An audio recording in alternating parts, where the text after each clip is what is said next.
Welcome to this part 2 of my talk about P&IDs and SCD diagrams.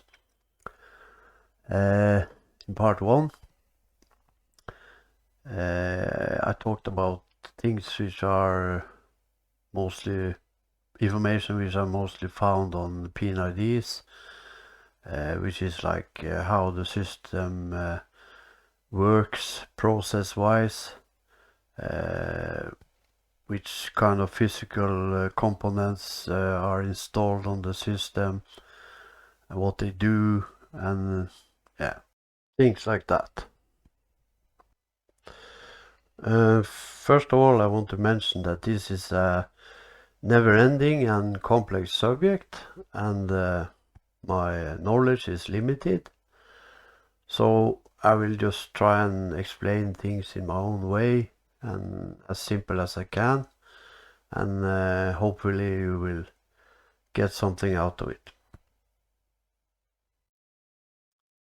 I thought maybe it could be a good idea to first look at the overview of where the different components in this system is located, and which components it consists of. So I just put together this schematic here to show a sample of how it could be designed. So if you look at this, I can start up here with the SAS system, which is like the main control area for operating more or less everything in the safety systems and process systems. So this is like all the screens in the control room with the access terminals, and this system could also include different cabinets like this, but it's many ways they design this. But it's usually located in the central control room. From this system here, you have data traffic going from this to the different cabinets, which includes, let's say, like one of these racks here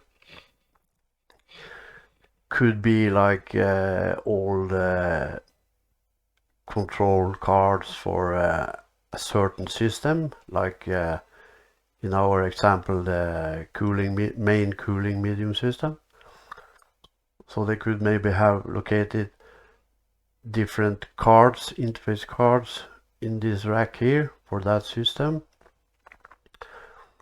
and like similarly this rack could contain a different subsystem, and there could be a lot of these cabinets here. They are usually placed in different rooms on the installation, for practical purposes, like to limit the length of the cables, and in general for practical reasons. In these rooms here, you usually also have like a smaller station, which you can read certain data in these racks here. There is also functionality here to set different things to test things. It's usually used for to find faults and to do some diagnostics for the technicians. So you have like in these local equipment rooms, you have like these cabinets here, and you also have like cabinets which contains more high power switches and systems which are needed to drive these like pumps and other equipment out in the field. They are usually located in these equipment rooms. And then you have like cables going from these power switches out to the different equipment in the field. In our case here, we are looking at SCD diagrams, and they contain a lot of these kind of blocks here, and they also contain some of these more high power blocks, and what I wanted to show here is that usually this field here in the block, the middle field here, it contains usually a description of which main system this block belongs to. So like, for example, if the block is called like C and some number here, if it's like C01, this means that this block here belongs to a process control system, and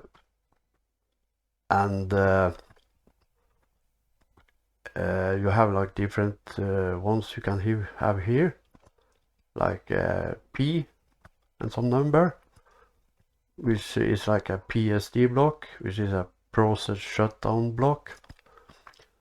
And then you can likewise have like E or F. And usually these are like different levels of shutdown in the system. Like a less critical one could be shutting down just the pumps, for example, like which is all usually connected to the PCS system. Then you have the next level where you like shut down a bigger part of the process, which is usually a PSD system. And then you have ESD, which is an even larger level, which shuts down more of the system. And then you have the more kind of separate system, which is like the fire and gas system, which is like critical, really critical. So it can like shut down the whole platform or installation. So but the point is that this field here usually have these codes here, and then the letter first there specify which kind of system it is, and the numbers behind here describes the unit. You know, it could be like many units in this system here. And then this block here is just one block, very small function, but it's a kind of a very advanced thing.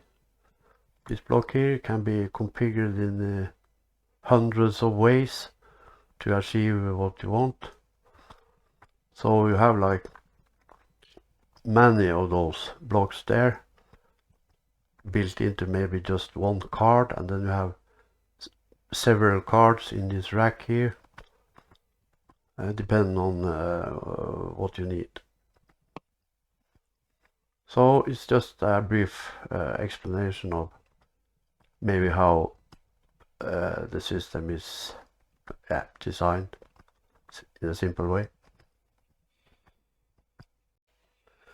One thing to note about this diagram here is that when we later look at the SCD schematic for our sample system, you will see that this field here will contain something like U01, and according to the NORSOK I-005 standard, I cannot really find that U is allowed to be used here. These which are mentioned here are the ones which actually are allowed, but it doesn't really matter so much as long as you know which codes which are the official ones. So that's just a note. I think we will end this video here, and in part 3 we will talk more in detail about logic blocks which we find on the SCDs.